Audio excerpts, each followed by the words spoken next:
नमस्कार, जय भीम, जोहार। स्वागत है आपका अनुसूचित क्षेत्र आरक्षण मोर्चा की दूसरी महारैली प्रतापगढ़ में।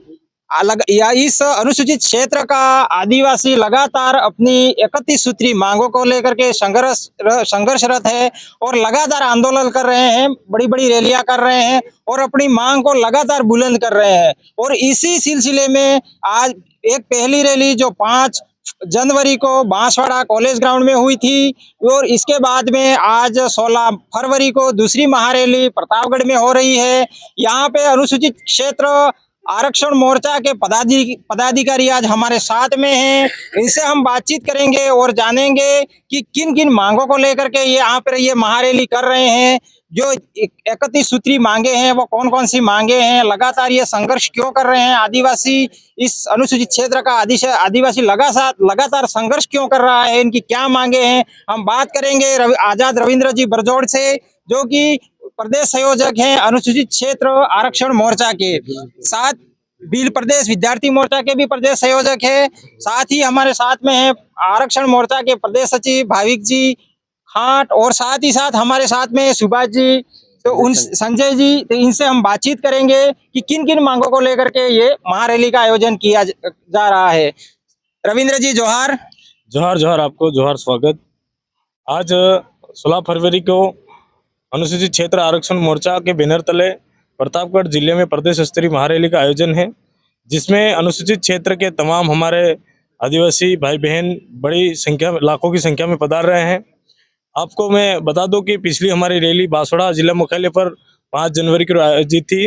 आज द्वितीय रैली है। तो आपके न्यूज़ चैनल के माध्यम से मैं बताना चाहूँगा कि हमारी जो 31 सूत्री मांगे है उसमें आर्टिकल 244(1) की मूल भावना के अनुरूप आरक्षण व्यवस्था लागू की जाए और प्रतियोगी परीक्षा में 35%, 40% जो बाध्यता है उसको हटाया जाए। जनजाति सलाहकार परिषद जो ट्राइबल एडवाइजरी टीएसी है, उसका जो अध्यक्ष है वो ट्राइबल मिनिस्टर होना चाहिए। साथ साथ ही राजस्थान अनुसूचित क्षेत्र में गुजरात राज्य की तर्ज पर शराब बंद होना चाहिए और उसी प्रकार अनुसूचित क्षेत्र में जितनी खाली पड़ी जमीन है वो सरकार वन भूमि यूं करके कब्जा करना चाह रही है। तो वो जमीन हमारी है, क्योंकि हमको वो जमीन हमारे बाप दादों, हमारे पास जितनी जमीन है वो हमारे बाप दादों की वजह से है। तो सरकार वन भूमि के नाम से जो कब्जा करना चाहती है, उनसे हम कहना चाहते हैं कि सरकार अपना बाप बताए कि आपका बाप कौन है, क्योंकि हमें तो हमारी जमीन हमारे पुरखों की वजह से मिली है। साथ ही यहाँ पर सोने की खदान के नाम से जमीन छीनने जा रही है। लगातार आदिवासी का जो प्राकृतिक संपदा के नाम से, खनिजों के नाम से विस्थापन किया जा रहा है, जबकि शेड्यूल एरिया में केंद्र सरकार और राज्य सरकार की 1 इंच भी जमीन नहीं है। गैर कानूनी संता जजमेंट कहता है।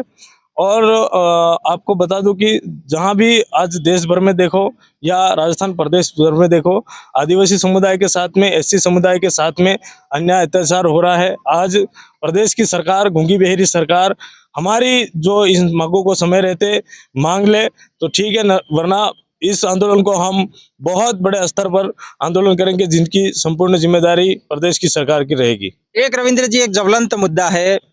सरकार ने गत बजट सत्र के दौरान एक घोषणा करी थी इस अनुसूचित क्षेत्र के लिए, जो अनुसूचित क्षेत्र में जो विभाग कार्य करता है उसको टीएडी के नाम से जनजाति विकास विभाग, जो जनजाति विकास विभाग है, जो शुक्रवार को सांसद महोदय भी इसके कार्यालय में गए थे। तो जनजाति विकास विभाग आदिवासियों के विकास के लिए बजट नहीं दे रहा है, तो इसके बारे में आप क्या कहना चाहते हैं?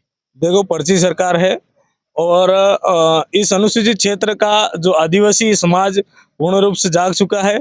सरकार को डर है, इसलिए वो हमारा बजट है वो कहीं न कहीं गैर आदिवासी संस्थानों में खर्च करती है। और जो आदिवासी का जो बजट है वर्तमान में, अगर समय रहते खर्च नहीं किया गया 1500 करोड़, तो वो लैप्स जाएगा। ये आदिवासी समुदाय के साथ में बहुत बड़ा धोखा है। तो सरकार ये चाहती ही नहीं कि आदिवासी समुदाय में विकास हो।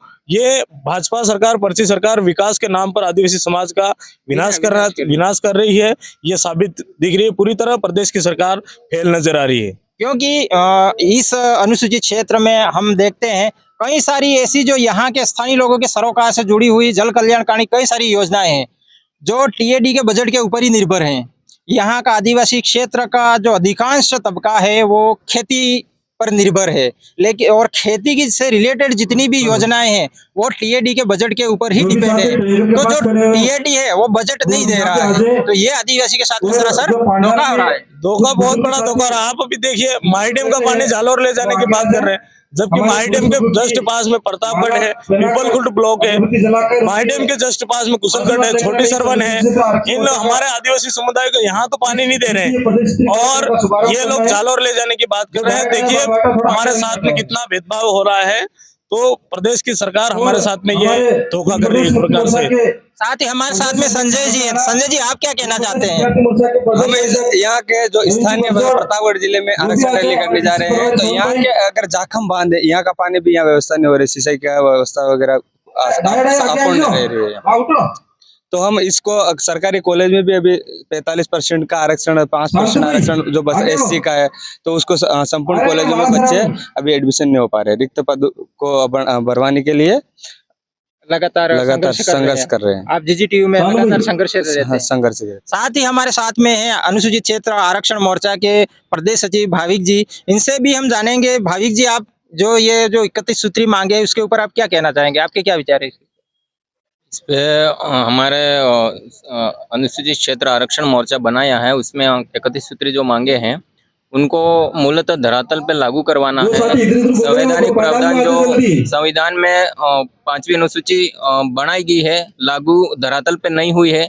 और यहाँ पे कई बेरोजगार हैं जो नौकरी के लिए तरस रहे हैं, लेकिन इस सरकार ने जो कार्मिक विभाग ने आदेश निकाला है कि बैकलॉग की सीटें सामान्य वर्ग से भरी जाए, जो कि हमारी आरक्षित सीटें थी वो सामान्य वर्ग से भरे जा रहे हैं। इसी प्रकार यहाँ का जल जंगल जमीन है, यहाँ सोने की खदान के नाम से, तो कहीं और किसी प्लांट के नाम से विस्थापित करके हमारे लोगों को ना तो मुआवजा दिया जा रहा है और ना ही दूसरी जगह रहने के लिए, खेती करने के लिए नई जमीन दी जा रही है।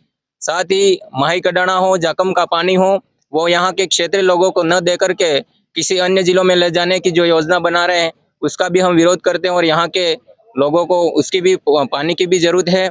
और यहाँ के जमीन जो वन विभाग की बता करके दूसरी जगह अलॉटमेंट कर रहे हैं किसी और के नाम से, किसी खदानों के नाम से, तो वो जमीन यहाँ की जो वन विभाग की है, तो सरकार की जो गलती है पिछली सरकारों की, जो यहाँ के स्थानीय निवासी रहे हैं, जो आज़ादी के पहले से रह रहे हैं, उनके नाम से आवंटित करनी चाहिए थी, जो पट्टे भी आज तक नहीं दिए हैं। तो आदिवासियों को विस्थापन भी हो रहा है, उसको भी रोकना है।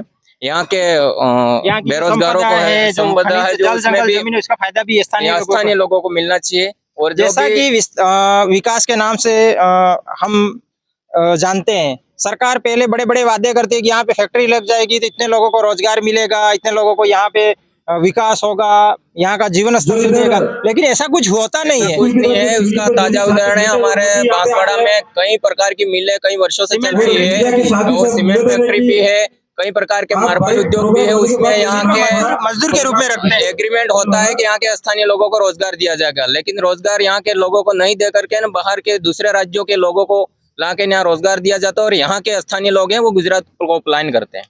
तो ये आदिवासियों के साथ में बहुत बड़ा धोखा है। तो ये आपने इनसे बातचीत की और सुना और देखा कि ये इन मांगों को लेकर के यहाँ पे आज बहुत बड़ी महारैली है, लोग आने लगे हैं, और आगे इस कार्यक्रम को हम लाइव आपको दिखाते रहेंगे। हमारे इस चैनल को अधिक से अधिक लाइक करें, शेयर करें और सब्सक्राइब करें। बहुत बहुत धन्यवाद।